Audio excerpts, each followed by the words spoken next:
Welcome to Pro Audio Profiles.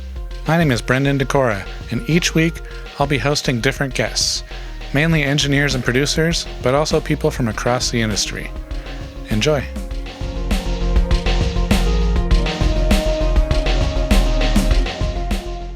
On today's show, we have Germain. He has credits with Sting, Herbie Hancock, Placido Domingo, Counting Crows, and Wayne Shorter. Enjoy. First and foremost, I want to thank you for being here. Really appreciate it. My pleasure. All right.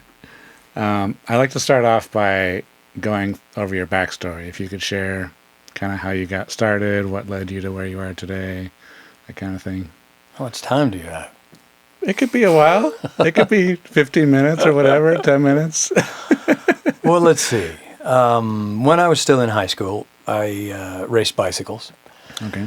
And a friend of mine who was another cyclist said to me one day, he said, well, you play guitar and you know electronics. Mm-hmm. You should become a recording engineer. To which I responded, what is that? I didn't know. So then I started researching it because it seemed like that was kind of the confluence of my passions at that time. Right. And the only school at the time, this is 1978 maybe-ish. Mm-hmm. The only school in LA at the time was a school called Recording Institute of America. Okay. Recording Institute of America was held at a studio in Santa Ana.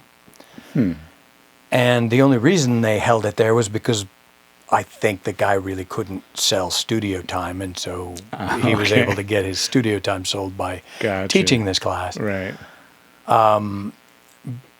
But unfortunately, and I'm not going to name any names, he kind of had a bit of a problem with alcohol. Okay. So we went in the first day, and there was probably 7 or 8 of us taking the class. Right. And there was a band out there, and he says, yeah, this is your preamp, this is an equalizer, this is your fader, this is the tape machine, kind of works like this. I'll be in my office. What? And so, you know, we kind of, all right, we push buttons until we can hear stuff, and we kind of hear stuff, and then about an hour into it, and it wasn't really happening yet, I go into the office to, hey, you know, he's passed out. Oh, jeez. So we go back out, and myself and one other person in the class started to figure out, because we seemed to be the more technical people in the group. Right. And so we figured it out and learned it kind of on our own. Okay. So I went through that course and the advanced course of that, which is basically nothing. Right, the same thing. Compared to today. Like, here's the studio. And they give you a diploma, and then, you know, I got a job cleaning bathrooms at Hollywood Sound Recorders. Nice. And at the time, they were doing Commodores, Crusaders, Jackson 5. Yeah. Michael Jackson started to become Michael Jackson. Did a thing with, what was it? It was called I Want Muscles. Anyway, it was a single. And so I was cleaning bathrooms, answering phones. You know, I was a teenager, and I had the worst hours possible because you answer phones at night and you clean. But I loved it. I absolutely loved it because I was there in the environment, even if I wasn't making the records. Right. I was in the environment. Mm-hmm. And I still to this day tell this story of, they had old API boards, Bushnell API boards, and this is way pre-automation, it's analog. Right. And they would take China marker and mark on the console for, you know, your chorus is down here, your verse is down here, your chorus comes up to here, and various EQ tweaks and stuff, they'd mark the console.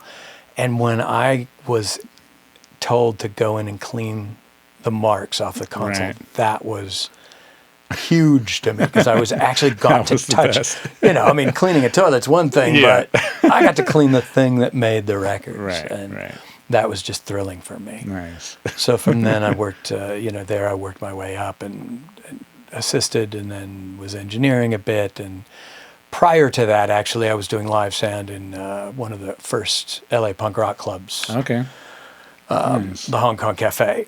That was the first job I really got, because I was into the punk scene. And I was there, and I just graduated the Recording Institute of America, and I was ready to take the world by storm. And And the guy that was doing sound there, I went up to him and said, hey, you know, I've got this degree. And he was like, yeah, I want to take some nights off. So, Yeah.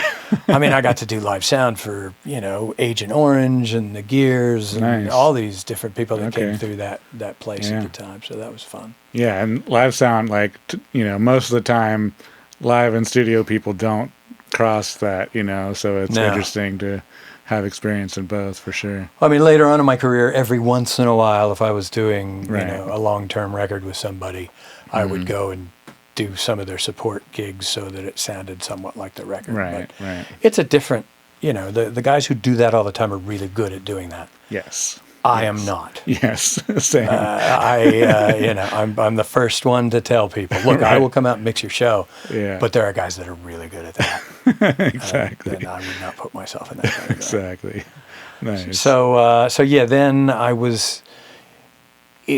Sound kind of started to go downhill a little with the clientele, and I was unhappy, and so I felt I either wanted to change a venue or completely get out of the record business. And I'd hitchhiked all through Europe and Africa when I was younger, and Italy.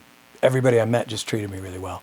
Okay. So I decided to move to Italy. And really? So, I moved to Italy, to Milan, made a friend there. She set up all these interviews. She asked me what I was doing there. I said, well, eventually I'm going to get a job. But so she set up a bunch of interviews for me and translated for me because I didn't speak Italian yet.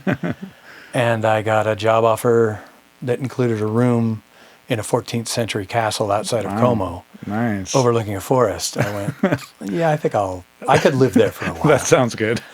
Now, I was doing dance records for Europe, Eurotrash, during the Milli Vanilli time. Oh, jeez. So it probably still to this day is the musical low point of my career. But I had a great time. I had a custom-built bicycle made for me, and I rode all through the mountains. And I did work on some really interesting material and made some great friends. But it lasted about 2 years. Then I came back, needed some clientele, so got a job at Ocean Way. And through that, met most of my clients because I'd assist for Alan. And I got to sit behind all of the greatest engineers at the time, man. I got to sit behind Al Schmidt, Bill Schnee, you know, all of these guys, even some of the scoring guys. So to me, the great part of being an assistant at a place like that is you sit behind the great guys, and you are in the control room behind them, and you hear what it sounds like. And you sit behind some of the not so great guys. And you go out and you look at what they did, and you go, all right, not going to do that. Exactly. But this I like, and you get to, and then, you know, you start getting your independent clients back, and you can experiment with these things that, but I think it's so important, and it's something that's so missing today. Not necessarily in Los Angeles and New York, but even there to a certain extent, because we have a lot less studios than we did have. But it's just paramount to be able to have that experience, to sit behind the guys that are great. And I mean, I used to look up the guys before I'd work with somebody and know exactly what they'd done and be like, oh my God, I get to, you know, work with the guy that did this record and that record and that record. Now it's a very different scene. There, every once in a while, I get an assistant that knows what I've done and is excited to learn. But no, it's totally different, and especially people like that aren't in these few cities trying to learn, and like on YouTube. And granted, there's a lot of online courses and all that kind of stuff. That is something that is much better than it was. During but it's my still not the same as being in the room with someone, you know, for sure. Especially somebody that is willing to impart the information. You know, Ed Cherney was such a nice guy. I mean, there's an old Polaroid of me and Ed. And me and Bonnie Raitt, actually, back when I had hair and I'm unrecognizable. But those kind of experiences were paramount. And even though it was my second round, really, you know, I'd gone independent, I'd moved to Europe, I was doing records in Europe. Being able to come back and get a restart that way was phenomenal, and learn through Alan Sides and all the greats. Absolutely. Nice. So one of the things I like to talk about a lot on the show is kind of how to get great results from artists in the studio. So when you're first starting a project with a client, how do you usually chat with the artist about like the vision or the broader picture for the record? I mean, I'll do my due diligence on the artist first, so I'll kind of know a bit about their personality, and then I'll come in at it, and it's their art, and so I come at it from a standpoint of how can I facilitate your vision for what you have, and if throughout that process I have some ideas, I will bring those forth. Right. But my first and foremost job is to get their vision, and then try and do as good a job at moving them in a direction I feel would benefit them. Right. But I don't try and come at it with my take on it right away. Of course. I definitely want to find out what they want to come out with and try and do the best version of that possible. Of course. And lately, like, are you doing more? I mean, granted, we all do everything, but are you doing more engineering, mixing, producing? Is there anything you kind of do more of? I mean, it's a mixed bag. Yeah. You know, recording kind of to a certain extent in large format anyway, orchestras and even jazz trios and live music is a bit of a lost art. Yeah. They don't really you don't get to learn that much of that in school. Right. They can teach you somewhat mic technique, but you know, that takes years to really learn, and it's going to change every venue you work at. Every studio you work at is going to have a different complement of microphones. Right. I've gotten to the point where I bring a lot of my microphones to augment whatever studio I'm at. Right. But, you know, right now there's one of the best microphone collections in the world sitting idle over at United. Yeah. Exactly. So, you know. There's been a lot of people talking about what's going to happen with that, you know? I have no inside information. I have no idea. They're still just sitting there. It's such a shame. It's great. Like, because even if, you know, they keep it only for film production or whatever, why do you need all that? Like, you could sell 3/4 of those mics and still have enough for the film shoots, you know, like. And the consoles, if they're not getting used, you know, that they deteriorate. The buttons need pushed. Yeah. I mean, Ben O'May, who modded my console at Bernie Grumman, he gets in really early every morning, pushes every switch on every console because you need that. Right. You know, if there's that one switch, that one high-pass filter that doesn't get used much at all, and it gets used and it puts a big crackle in the record. Exactly. That's not really good for your reputation. So. Yes. So I scowl at United every time I drive by. You know, I've been redoing my house, and so I'm multiple trips a day to the Home Depot, and I go right in front of United. Nice. Awesome. So when you're setting up a studio for a recording session, how do you set it up to make it feel like a creative playground for the artist? I mean, again, to me, it's artist by artist, and so having a bit of knowledge of what the artist wants and what the artist loves, I try and include a bit of that. But I come at it more from making everything on this side of the glass as transparent as possible, and as you know, this is not a part of the process. They are out there doing what they want to do, and nothing is hindering them. Right. I don't want to stop any of that. I want to be ready to, you know, it has to be recording all the time. They have to be as comfortable as possible. Right. One of the things I learned was to always keep open communication, because I've been on the other side of the glass a few times. And man, you finish a performance and you hear dead air. There is nothing worse than that. Right. And so I'm always on the talkback, giving some sort of feedback, you know, trying to keep an interaction, because that dark hole behind the glass. And then you see everyone talking in there amongst themselves. Exactly. It's like, what is going on? Yeah. So, I mean, look, back in the day, I'm not a big SSL guy, so one of the models of SSL had the automatic talkback on it, and you had to specifically turn that off, so the controlling was live all the time. Okay. And some of the clients would come in and they're like, I don't want them to hear everything I say about them. But that was a good feature to a certain extent, in that it never made the artist feel separated from the control room. Right. As soon as the take was done, they heard exactly what was going on. Yeah, exactly. Now, there's even... For better or for worse. Yes, exactly. Exactly. There's plugins now that, the Mute-O-Matic, same thing. It's like, as soon as you hit stop, it's open, It's awesome. which is great. It just, I always try and come up with something positive to say. Right. And then move on and something constructive because I've also been involved in many sessions where the producer is not giving any input at all. Right. Oh yeah, just another take.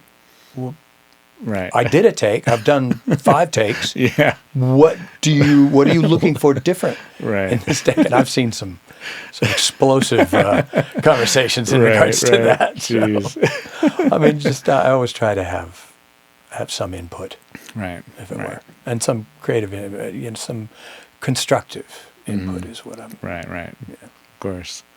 You mentioned before we started that you've been doing projects that are live to 2-track. Yeah, I do a lot of the records. Can you explain, can you talk about those a bit? I mean, they're awesome.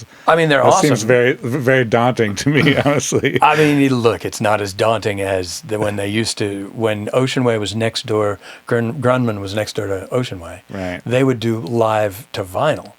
So they would have to do the whole side. What? And if you screwed up song 6 on side 1, you started song 1 side.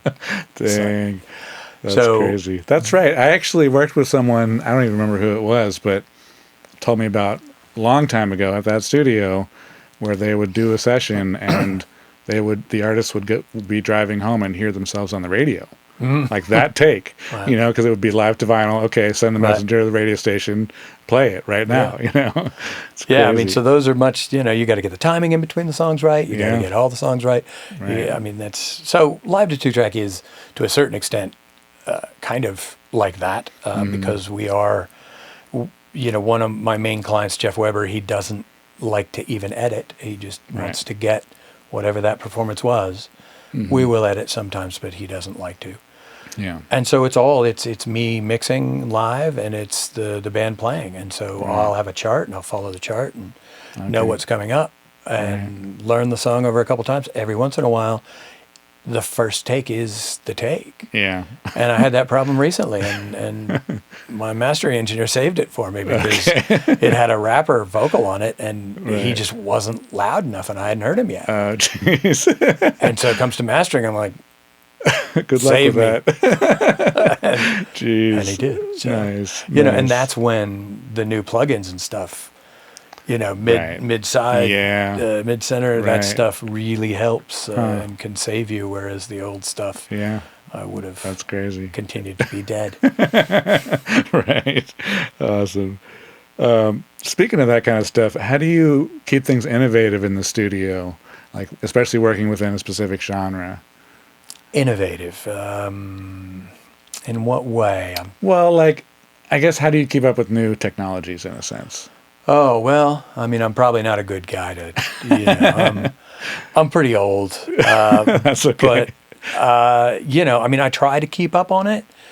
I try to, there was a time when Pro Tools was taking over and it was the thing and you had a Pro Tools operator there all the time. Right. Like we did, a number of records, Herbie Hancock's Gershwin's World and Wayne Shorter's Allegria, and we had our friend and colleague running Pro Tools, and that was his job. Right. But then it became, well, why are we paying for an engineer and a Pro Tools guy? Right. And the Pro Tools guy goes, I can set up microphones, and then they, you kind of lose your gig. So I had to learn. Right. But then I would still kind of let the assistant drive just because they're younger than me and they're much faster than me. Yes. But lately I've come back to just wanting to be in total control because I already know if we're doing a vocal take and I know that I've got enough vocal takes, I want to move on to backgrounds. Right. And so I already know that I'm going to be setting up tracks for backgrounds and I'm going to be doing this and sorry. It's okay. And I'm part Italian, so I know what I'm going to be doing next. And I also, if I'm doing a vocal, I know where I want to go back to. If I know that, no, I need another couple versions of the bridge, it's much quicker for me to be there and go back to the top of the bridge than say to him, I need to be. And some guys will be right on it, but some guys will not. Some guys will be looking at their phone, or girls, so I'm not trying to be. Yeah.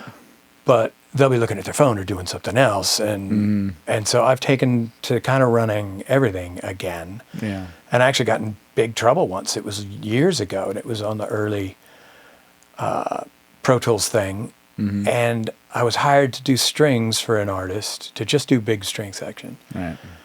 And the sessions came in, because if I'm doing a string session, I make sure that I have a session that's stripped down completely. Right. I've got the bare minimum that I need. These sessions came in with everything wide open, coming out different outputs, doing all this kind of stuff. Oh, jeez.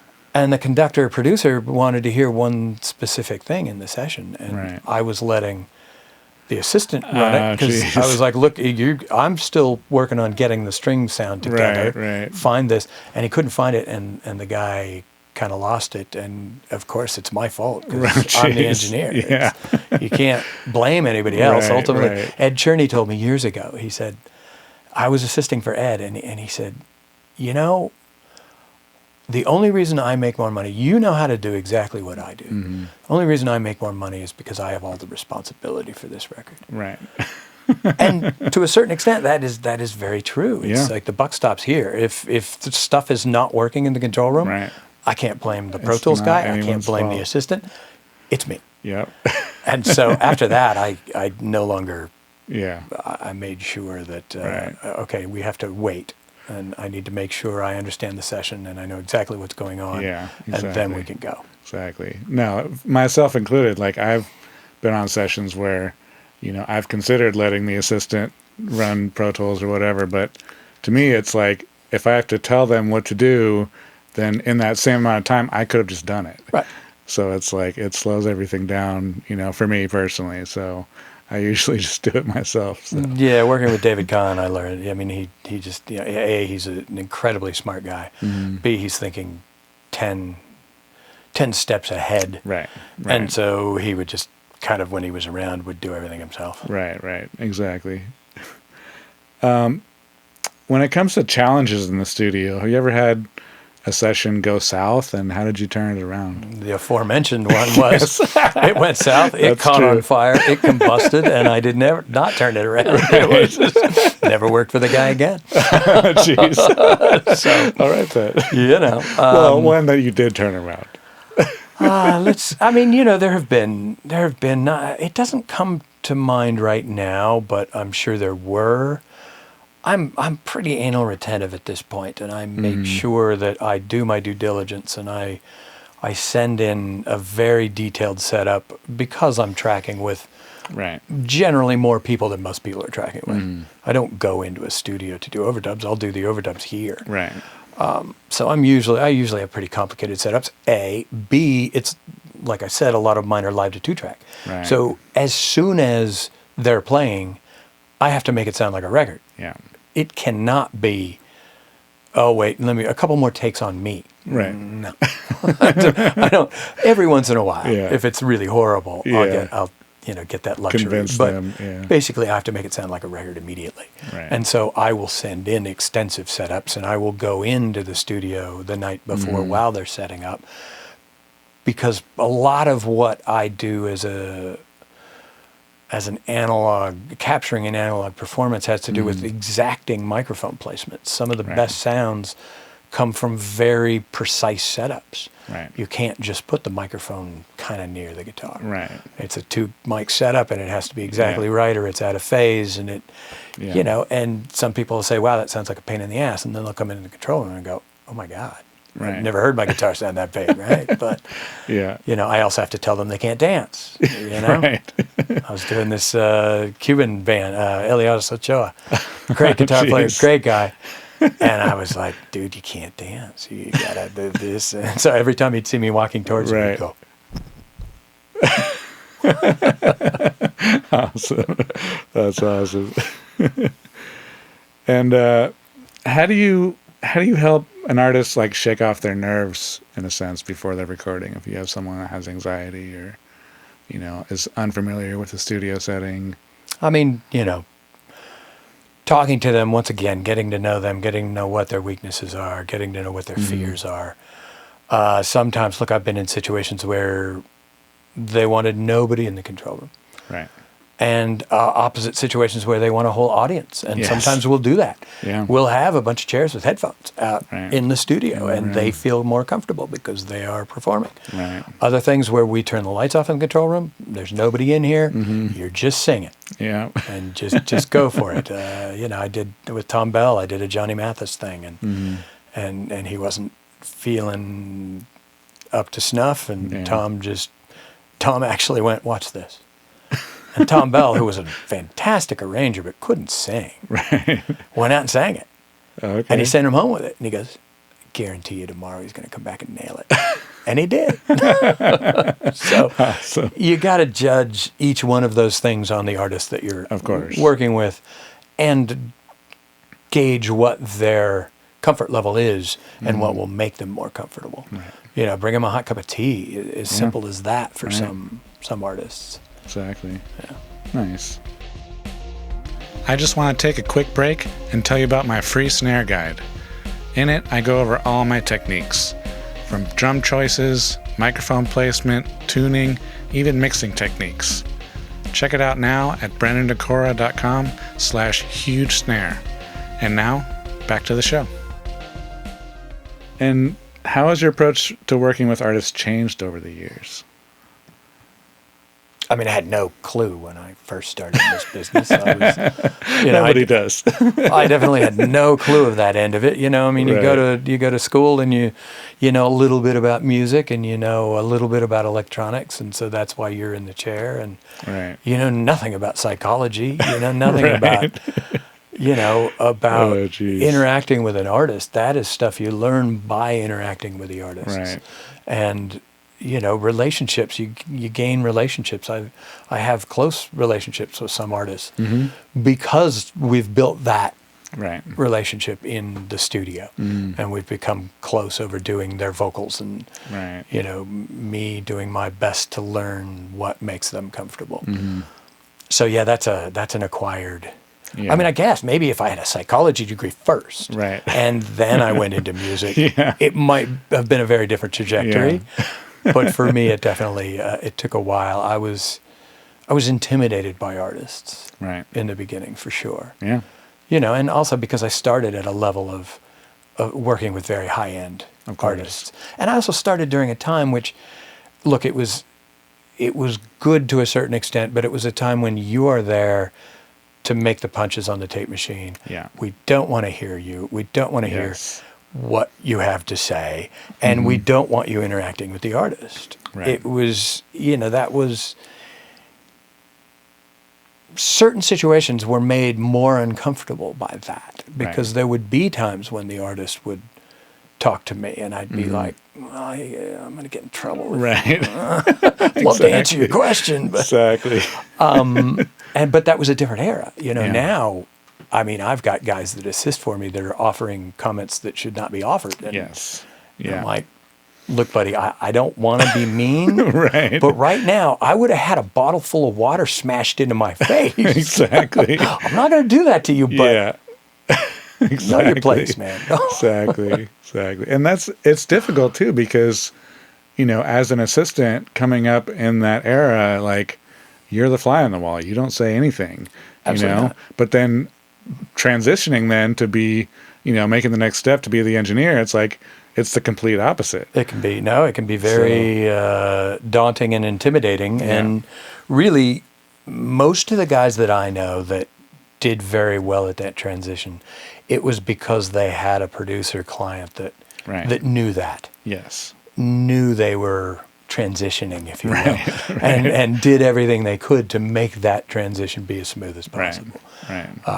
Because it is and then some guys are just more outgoing than others. I'm Right. more of a wallflower to begin with. Of course. Yeah. So it Same. was a little more difficult to pull me out of my shell. But Right. and then once I did get out of my shell, I Yeah. got way out of my shell sometimes. Right. Exactly. This is kind of an odd question, and I like to ask it every once in a while, but where do you see the role of the engineer headed in the future? Interesting. Other than doing more of everything, because I think that's where our industry has gone. You know, like I mentioned earlier, we had Pro Tools guys who were great at that, and we had the guy that knew how to set up the mics and knew miking technique, and we had you know, mixers, and we still have that differentiation kind of between mixers and engineers, if you will. But most of the top guys, at least a lot of the ones I've worked with in the past and had respect for in the past, liked doing both, like capturing the sound as well as mixing the sound. I'm definitely that. I would say in the future, it's kind of the same, but there's a lot less opportunities unless you're going to people's houses and doing that for them. But what technology has done is given almost every musician enough technology to make a decent record. Right. They easily, you know, and so the delineation between musician and engineer isn't nearly what it was when I started. It was analog tape machine. You had to know how to align the machine, first of all, and then you had to know what instruments and how hot to hit the tape with to get the right sound back. And I'm going to hit the tape a little harder with the bass because I like that compression in the bass.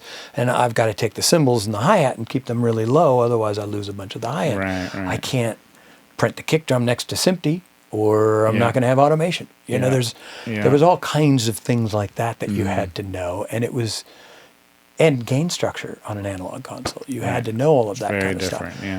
Technology today has gotten rid of the majority of that, and so it's blurred the line and allowed musicians to be their own engineer. So I would say, I guess the future would be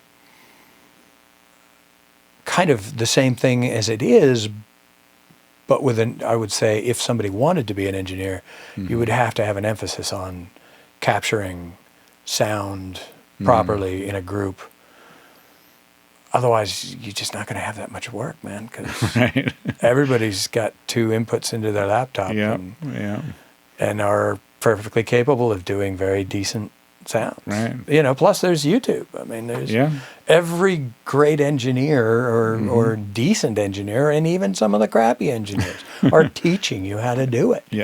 So if you're a semi-intelligent person, you can watch some of those. And if you're an experimental person, and, you know, most players I know better what their instrument should sound like because they've worked for years on getting that sound, especially guitar players and drummers and people like that.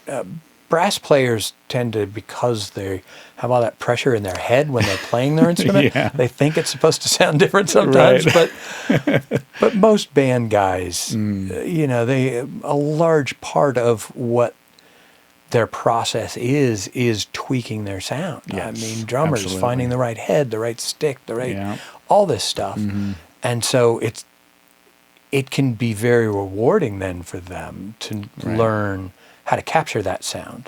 Because otherwise they go into a studio and if they're at in the old times, if they were at the engineer's disposal and they came into the studio and they didn't like what they heard and they'd spent years perfecting their sound out there, that you know. So I don't know whether that helps, but it's interesting. Because honestly, it seems like to me, like, yes, obviously musicians, when they're learning, you kind of have to learn engineering a bit because you haven't progressed to that level. But it's almost like the more a musician is successful, the more they realize, you know, you don't want to be on the technical and the creative side at the same time. You know, and there's that whole aspect. You know, one of my big clients is a producer that is fully capable of engineering and mixing everything himself, but he doesn't want to.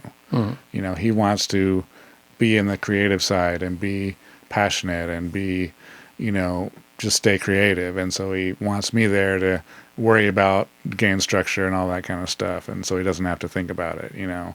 There's that whole aspect of it as well. It's interesting. I mean, it's like me, a lot of engineer mixers master their own stuff. I really prefer to have a different set of ears on it. And I prefer to be there. I like guys that let me attend. And I like to listen to it then from an outside perspective, because I'm no longer listening to it going, oh, I could go tweak that. Oh, I could go tweak that. Right. I'm now listening to it as an overall mix, an overall performance, and listening to what his take on it is. And, you know, I prefer to have another set of ears at the end. Exactly. And I've done just mastering too. There's been a few projects where people have come to me just to master it. I kind of enjoy that. It's, you know, I like getting my hands dirty a little more than exactly than that. But exactly. No, I've been doing mostly mixing lately, but the more I do mostly mixing, the more I realize like I like the studio. I like being in the recording side. You know, it's like it's fun to do it all at the same time. I like to get my hands under the hood. Exactly. I mean, I also restore cars. So, literally, it's the same analogy. You know, I don't want to have somebody else work on my car and it break down on the road and I not know what's going on. I know exactly what makes everything work in that car. Right. Exactly. And if it breaks down going down the road, it's my fault. Exactly. Is there any current or recent projects that you can share that you want to? Current or recent projects. I mean, you know, the stuff that I've been doing, like I said, it's television thematic music, all the way from that to these Live to 2 tracks with Clifford Lamb, an artist named Clifford Lamb. We go to different places in the United States, and he takes the vibe of that place, like we did New Orleans, we did New York, we're supposed to do Chicago early next year. And he takes the vibe of that place and he writes mashups of, you know, some well-known stuff with some of his originals, and that's been kind of fun. And it's just fun to go to a different city and be in a different studio and do a Live to 2 track, because it's, you know, I've got to learn the studio and I've got to learn it fast. That's even more daunting. Yeah, it is. And you know, because nowadays I can't travel with my KRKs. Right. You know, I travel with some stuff, these preamps that I absolutely love. I travel with those. I travel with my C12As because that's kind of, I try and keep his sound consistent throughout all the recordings. Right. But yeah, those have been fun. Nice. So I like to wrap up by asking the same few questions at every time. All right. The first question is, who is your most influential teacher? Ooh. And it could be a couple, I mean. That's a good one. There's, you know, I mean, I break it down into different things. Like, I probably, when I was assisting, the person that blew me away more than anyone was Bill Schnee. Okay. I sat behind Bill Schnee and I just went, you know, I've told the story many times. It's like you're getting a drum mix up, right? And you push up and you come down and you go right, and then you get the bass and you go up a little too high. Schnee was like, and everything was perfect. It never went. Oh, yeah, it's a little too much bass. A little too, right. He was the most musical engineer I think I ever worked with. But I mean, I got to work, you know, Sean Murphy, another guy, phenomenal guy, very musical guy. You know, Alan Sides can hear stuff that just blew me away. Right. His hearing was phenomenal. So sitting behind him, watching what he did with a microphone, I think about what Peter Erskine said to a friend of mine, something, he had a quote about Alan Sides. He said, Alan could put a microphone in front of a cardboard box and make it sound great. And, right. You know, he had that ability. He had phenomenal ears. But I mean, as far as who really,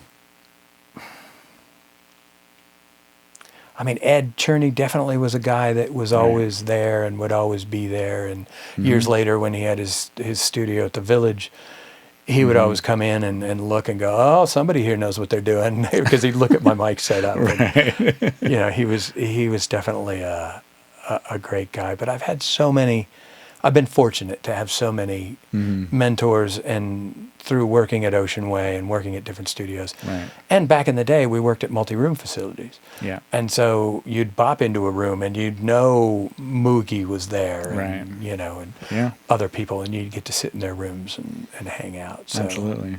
I guess that's not a really good direct answer to your question. Great. No, that's good. Yeah. But yeah, I've had I've been fortunate to have lots of people. And, I've learned from, like I mentioned earlier, I've learned from what I consider the bad ones too. Right. And sometimes I'll think something is not sounding that great, and it became a hit. Yeah. So there's a lesson to be learned from that. Exactly. Too. As much as I hate to admit it, it doesn't matter how it sounds. The song is good. Exactly. Exactly. Yeah. The next question actually ties into what we were talking about before is, what is your favorite reference track? You have to go to a new studio, figure out what the room sounds like, listen to the speakers. What do you put on? I used to do that. I don't do that as much. I'll usually, because most of my travel now involves a specific artist, like the aforementioned Clifford Lamb. Mm-hmm. So I'll play one of our earlier records. So I have some semblance of flow through in the records. Mm-hmm. I used to listen to stuff, but the difference now also is you can usually get small monitors that you somewhat know. Right. In every studio, wherever you're at. I mean, in every country. I mean, I've traveled the world. I've gone to Korea, Italy, France. I've gone all over the place to do records. Most all studios throughout the world have one of at least the major three. Right. And so you have somewhat of a... Right. Back in the day, it was Aratones and whatever the big monitors were. Yeah. And you had no reference. So then you really had to play references more so. Okay.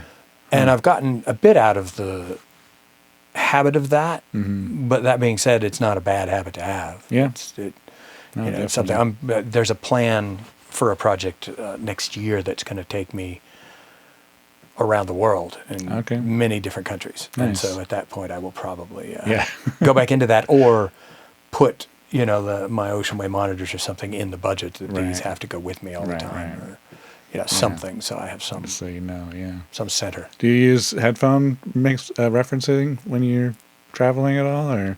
I will, because they're easier to carry, Yeah, they're definitely easier to carry. You just can't tell anything phase related in them. That's true. And that's one of the big things I do. I mean, I can't tell you how many semi out of phase pianos I've gotten to mix. Right. And it's like, guys, you gotta, phase is important. That and drums. Same thing. Of course. Over mic and drum kit, and you wind up making a smaller sound than you would have with less mics. Exactly. So I do have my headphones that I bring with me everywhere, but I don't rely solely on them for that purpose. Right. Cool. Last question. What would be one tidbit for an upcoming engineer? Ooh, one tidbit. I mean, tidbits are varying depending on what point that engineer is at. That's true. If they want to make the transition from assistant to engineer, or if they want to get a job as an assistant, sit back and listen and learn and watch. The thing that I find so often is the schools are much more advanced than they were. Yeah. But they definitely have a tendency to turn kids out that think they know everything. Right. And I mean, that's part and parcel. The kids are spending, or the kids' parents are spending a lot of money to put them through that school. So I understand. Yeah. But have some humility and take that and go, all right, look, I have all this in my back pocket. Feel better about the fact that you can kick my ass in Pro Tools shortcuts and make me look like a fool, but then maybe pick up something from the older guy that you might not have gotten. Right. There might be some little tidbit that you watch and you listen and you go, wow, I wouldn't have thought to do that. Right. Just be always open to something new. Absolutely. Don't sit in the corner and be bored because you know everything. Right. Yeah. Always be learning. Yeah. I guess that would. I don't know. It sounds like that sounds like a grouchy old man. It's comment. true though. It's true. It's cliche, but it's cliche for a reason. No, that's perfect. Awesome, man. Well, I really appreciate it. No, it's my pleasure, man. It was great. Great seeing you again. Definitely. Right. Awesome. Thanks so much for checking out the show. Make sure to subscribe for all the updates, and I'll see you next week.